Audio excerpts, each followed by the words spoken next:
Welcome back दोस्तों। तो आज का जो टॉपिक है वो रहेगा हमारा मराठा साम्राज्य। टॉपिक शुरू करने से पहले मैं थोड़ी सी इंफॉर्मेशन आपके पास देना चाहता हूं कि हमारे सुशंकरम इंस्टीट्यूट ऑफ कॉम्पिटिटिव एग्जाम में यहाँ पे ऑफलाइन बैचेस जो कि एचएस और एंटी क्रैश कोर्स के लिए बैठ चुके हैं। तो जो भी कैंडिडेट इसकी तैयारी कर रहा है और अपने आप को एनरोल करना चाहता है तो जल्दी से जल्दी आपके पास डिस्क्रिप्शन में लिंक दिया गया है और नंबर भी दिया गया है इसमें, तो आप उसमें आप हमें कांटेक्ट कर सकते हैं। ठीक, तो चलिए टॉपिक शुरू करते हैं आज का, वो है मराठा साम्राज्य। आज हम थोड़ा सा बैकग्राउंड के बारे में बात करेंगे मराठा की, कि मराठा साम्राज्य का राइज कहां से हुआ और फिर धीरे धीरे उसको उसके डिक्लाइन की तरफ लेके जाएंगे। ठीक है, तो मराठा साम्राज्य की जो शुरुआत है वो शिवाजी ने की थी। ठीक है, और शिवाजी ने मराठा साम्राज्य को इतना प्रसिद्ध कर दिया कि उनके जो चर्चे हैं, उनकी गाथाएं हैं जो आज भी गाई जाती हैं। तो शिवाजी का जो जन्म है वो 1627 में हुआ है। तो कुछ इतिहासकार इसका समय जो है वो 1630 भी लिखते हैं, तो डज नॉट मैटर, एग्जैक्टली इसका जो समय है वो 1627 का है और 1680 तक इन्होंने राज किया। शिवाजी का जो जन्म है वो शिवनेर दुर्ग में हुआ था और इनके पिता का नाम शाहजी भोसले था। शाहजी भोसले, ठीक, और माता जी का नाम जीजाबाई। ऐसा कहा जाता है कि इनके पिता का इतना रोल नहीं रहा इनकी लाइफ में जितना इनकी माँ का और इनके दो जो इनके गुरु रहे हैं उनका इनके जीवन में काफी प्रभाव था। इनके जो गुरु थे, धार्मिक गुरु जो है इनके, यानी कि रिलीजियस, वो है समर्थ दास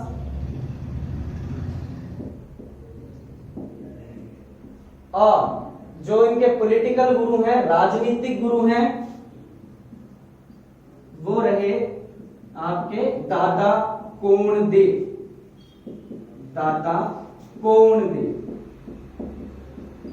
छोटे एग्जाम में ऐसे प्रश्न जनरली पूछ लिए जाते हैं, तो आपको इस बात का ध्यान रहे। ठीक है, आगे बढ़ते हैं। तो शिवाजी ने छोटी उम्र में ही अपना राजपाट जो है वो संभाल लिया और मराठा साम्राज्य की नींव रखी उन्होंने 5 राज्यों को जीत के। तो 5 राज्य कौन कौन से थे इन पे हम देखेंगे। तो पहला जो है वो सिंहगढ़ है, दूसरा चाकन, तीसरा पुरंदर, चौथा रायगढ़ और 5वां जो रहा वो रहा पूना। आज का जो पुणे है वो उस समय पूना बुलाया जाता था। तो ये 5 राज्य से इन्होंने मराठा साम्राज्य की शुरुआत की और धीरे धीरे मराठा साम्राज्य एक समय पे आपको पता है इतना फैल गया था कि पूरे इंडिया में इन्होंने अपना कब्जा कर लिया। पैन इंडिया का इनका जो लक्ष्य रहा है। तो ये धीरे धीरे कैसे खत्म हुए इसके ऊपर हम आते हैं। ठीक है, जैसे ही हम चलते हैं तो शिवाजी जो है वो गुरिल्ला वॉरफेयर में काफी निपुण है। गुरिल्ला वॉरफेयर, ठीक है, ये सवाल भी आता है छोटे पेपर में, आपसे पूछ लिया जाता है कि शिवाजी किस टेक्निक से युद्ध लड़ा करते थे, तो उसे कहते हैं गुरिल्ला वॉरफेयर। गुरिल्ला वॉरफेयर क्या चीज है? गुरिल्ला वॉरफेयर में आप सामने से वॉर नहीं करते हैं, आप छुप के वॉर करते हैं। पहाड़ों में छुप जाते हैं या फिर जंगलों में छुप जाएंगे और छुप के वॉर करेंगे। तो शिवाजी इस कला में काफी निपुण रहे हैं। ठीक है, तो कैसे इनका जो साम्राज्य है, और कहा जाए कि शिवाजी किसके समकालीन थे, तो मुगल सत्ता में उस समय औरंगजेब जो है उसका परचम था।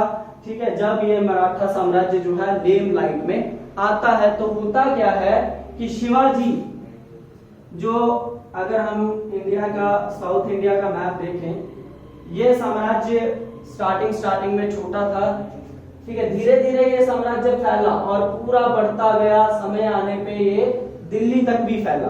तो ये एक्सपेंशन कैसे हुई है ये हम देखेंगे। धीरे धीरे जितने भी जो मुस्लिम प्रदेश थे इनके आसपास, मराठा साम्राज्य के आसपास जो मुस्लिम प्रदेश थे, वो शिवाजी ने गुरिल्ला वॉरफेयर से अपने अधीन कर लिए, ठीक। और शिवाजी के समय पे दो प्रमुख जो है वो कर लिए जाते थे। कौन कौन से? एक चौथ और एक सरदेशमुखी, ठीक है। सरदेशमुखी जो टैक्स है, जो मराठा साम्राज्य है अपना, इसका नाम ही सरदेशमुखी, मतलब सर का, देश का जो सर है यानी कि ताज है, वो जो कर लेगा, यानी कि राजा जो अपने देशवासियों से कर लेता था उसे सरदेशमुखी कहा जाता था। और ये 1/10 लिया जाता था। और चौथ जो जीते हुए साम्राज्य हैं मराठाओं ने, जैसे मुगलों के आसपास का जो साम्राज्य जो जीता था, उनसे ये कर लिया जाता था चौथ, और ये 1/4 रहता था, यानी कि 25% रहता था, ठीक। तो धीरे धीरे ये अपना साम्राज्य बढ़ाते हैं। 1659 का समय है जब इनका जो सामना है वो बीजापुर के अफजल खान से होता है। हालांकि 1657 में इन्होंने बीजापुर पे आक्रमण किया था, जिसका रिवर्ट यानी कि जिसका उत्तर इन्होंने 1659 में दिया है। बीजापुर के शासक ने अफजल खान को भेजा था किसके साथ? शिवाजी के साथ युद्ध करने के लिए। पर इसके पीछे काफी इंटरेस्टिंग स्टोरी है। तो इनके बीच में आमने सामने लड़ाई हुई नहीं, कहते हैं कि शिवाजी ने उनको मार दिया। स्टोरी कुछ ऐसी है, ध्यान से सुनना, आपको याद रखने की जरूरत नहीं पड़ेगी। स्टोरी ऐसी थी कि जब इनकी सेनाओं ने आपस में तंबू लगाया था, ठीक है, लड़ने के लिए, तो एक अफजल खान ने क्या किया, एक संदेशा भेजा शिवाजी के पास कि आपको संधि के लिए बुलाया जा रहा है, ठीक है। और ये उनका षड्यंत्र था कि शिवाजी आएंगे, ठीक है, और हम उनको चुपके से मार देंगे। पर ऐसा हुआ नहीं। ये साजिश की जो भनक है वो शिवाजी को पहले लग जाती है। तो वो क्या करते हैं कि जब मिलने जाते हैं तो अपने पास एक हथियार छुपा के लेके जाते हैं, जिसको बोला गया था बगनखा, यानी कि बाघ के नाखून जैसा। उन्होंने अपनी कमरबंद में उसको डाल दिया था। तो जब वो मिले, उसके बाद बात करने के बाद मीटिंग जब खत्म हुई है तो निकलते हैं तो हक करते हैं। तो जितने टाइम में अफजल खान जो है वो अपनी तलवार निकालेगा, शिवाजी क्या करते हैं, बगनखा से उसको मार देते हैं, ठीक। तो ऐसे करके शिवाजी ने अफजल खान का सामना किया। और उसके बाद जो मुठभेड़ होती है वो काफी लंबे समय के बाद, लंबे अरसे के बाद होती है 1663 में, ठीक। 1663 में इनका जो सामना होता है वो शास्ता खान के साथ होता है। किसके साथ होता है? शास्ता खान। और शास्ता खान की जो खासियत ये है कि ये युद्ध भी आमने सामने नहीं हुआ है, ये भी गुरिल्ला वॉरफेयर से ही लड़ा गया है, ठीक है, जिसमें शास्ता खान को बड़ी आसानी से शिवाजी ने हरा दिया था। ये करते क्या थे, छुप जाते थे, ठीक है, और इनकी सेना का भेष बदल कर ही, इनकी सेना का भेष लेकर भी सीधे अंदर घुस जाते थे और सैनिकों को मार के वापिस चले जाते थे, और पहचान में नहीं आते थे कि ये कैसे हुआ, ठीक। तो शास्ता खान के बाद इन्होंने जो सबसे अहम जीत की थी वो थी सूरत की लूट। 1664 का समय है जब इन्होंने सूरत पर आक्रमण किया और सूरत से जो राजस्व जाता था दिल्ली साम्राज्य के लिए उसको लूट लिया। अब इसकी लूट के बाद ही औरंगजेब की नजर में शिवाजी आ जाते हैं। पहले उन्होंने इतना ध्यान नहीं दिया था, जब नजर में आ गए तो उन्होंने बोला क्या कि उन्होंने जो उस समय राजस्थान के राजा थे उनको भेजा, ठीक है, उनको भेजा शिवाजी से आक्रमण करने के लिए, और इतनी भारी सेना के साथ भेजा है। और ये पहला युद्ध था जो शिवाजी आमने सामने लड़ेंगे, और इसमें शिवाजी की हार हो जाती है। तो जो आए थे राजस्थान के राजा मिर्जा राजा जयसिंह जी, ठीक है, तो मिर्जा राजा जयसिंह ने, क्योंकि उनको हार गए थे वो बुरी तरह से, उनके कंधे पे तलवार रख दी थी शिवाजी के, पर उन्होंने उनको मारा नहीं और कहा कि आपका जो साम्राज्य है वो काफी छोटा है और मैं हिंदू हूं, आप भी हिंदू हैं, तो मत उलझे आप, मुगल साम्राज्य एक बहुत बड़ी सत्ता है, ठीक है। तो उन्होंने उनको हानि नहीं पहुंचाई थी और जिसके कारण क्या हुआ, 1664 में होती है हमारे पास पुरंदर की संधि। ये काफी इंपॉर्टेंट सवाल है कि पुरंदर की संधि कब हुई थी, 1665 में, और किसके बीच में हुई थी, मिर्जा राजा जयसिंह और शिवाजी के बीच ये संधि हुई है। इस कारण क्या होता है, इस संधि के कारण शिवाजी को अपने 23 किले जो हैं वो मुगल साम्राज्य को देने पड़ जाते हैं, ठीक। शिवाजी के पास उस समय कुल 35 किले थे, जिसमें से 23 किले जो हैं वो मुगल साम्राज्य के पास चले जाते हैं। पर मिर्जा राजा जयसिंह ने कहा कि एक बार मुगल दरबार में आओ और आप देखो कि आप कहां स्टैंड करते हैं। तो ये लालसा उनके मन में रह गई और वो मिलने चले गए। जब वो मिलने चले जाते हैं औरंगजेब के साथ, तो वहां पे उनको कैद कर लिया जाता है। इसका भी काफी इंटरेस्टिंग किस्सा है, ठीक है। वो आपको मराठाओं की जब मैं ब्रीफ एक्सप्लेनेशन करवाऊंगा उसमें आपको ये चीज बताई जाएगी, ठीक है। और वापस जब वो लौटते हैं काफी समय बाद, तो 1673 का समय है जब वो वापस आके अपना राज्य अभिषेक करते हैं, ठीक है, और अपने आप को छत्रपति की उपाधि देते हैं। तो तब से शिवाजी के नाम के आगे छत्रपति शिवाजी जुड़ गया। शिवाजी के बाद अगर देखा जाए तो शिवाजी के जो वंशज रहे हैं वो कौन कौन से हैं, उन पे हम थोड़ा सा बात कर लेते हैं।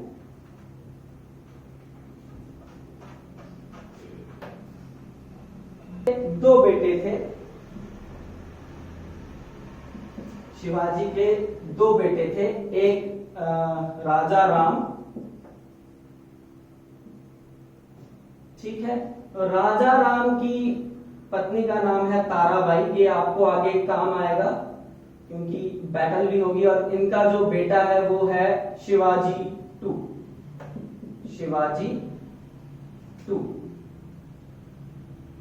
ठीक है। तो किस्सा ये इसलिए शुरू होता है क्योंकि जो इनके दूसरे बेटे होंगे, पहले वो गद्दी, बड़े बेटे जो होंगे पहले वो गद्दी पे बैठेंगे। तो इनका संभाजी इनका नाम है, संभाजी के बेटे शाहू जी, ठीक। तो 1680 से लेके 1689 तक जो है वो संभाजी रहे हैं गद्दी पे, और 1689 से लेके 99 तक जो है वो राजा राम रहे। 99 में इनकी मृत्यु हो जाती है, तो ताराबाई जो है वो राज्य संभालती है और शिवाजी टू को नॉमिनेट कर देती है एज अ किंग, यानी कि एज अ राजा। तो शाहू जी उस समय कहां है, शाहू जी एक्चुअली हैं कैद में, मुगलों की कैद में है शाहू जी। पर औरंगजेब की मृत्यु के बाद, औरंगजेब की मृत्यु 1707 में हुई है, तो औरंगजेब की मृत्यु के बाद जो राजा बनते हैं वो आपको पता है, वो बनते हैं बहादुर शाह 1। तो बहादुर शाह इनको छोड़ देते हैं। ये एक संबंध सुधारने का भी आप कह सकते हो, और ये भी कह सकते हो कि मराठाओं को चेक करने के लिए, मराठाओं की शक्ति को तोड़ने के लिए भी किया गया था। दोनों ही स्टोरीज इसमें आपको मिलती हैं। क्या हुआ कि 1707 में इनको छोड़ दिया गया, और जब ये आते हैं तो क्या देखते हैं कि राज्यभार जो है वो ताराबाई ने संभाला है और इनके बेटे शिवाजी टू नॉमिनेट हैं। तो इनके बीच में हो जाती है तकरार, और 1707 में ताराबाई और शाहू जी के बीच में होती है लड़ाई, और उस लड़ाई का नाम था बैटल ऑफ खेड़, यानी कि खेड़ का युद्ध। और ये कब हुई, 1707 में ही हुई है, ठीक है। इसके बाद जो शाहू जी जो हैं वो जीत जाते हैं और गद्दी पर बैठ जाते हैं। इसके बाद जो प्रथा है वो पेशवाई की प्रथा जो है वो शुरू हो जाएगी, ठीक है। Hope you understand the background of Marathas, ठीक है।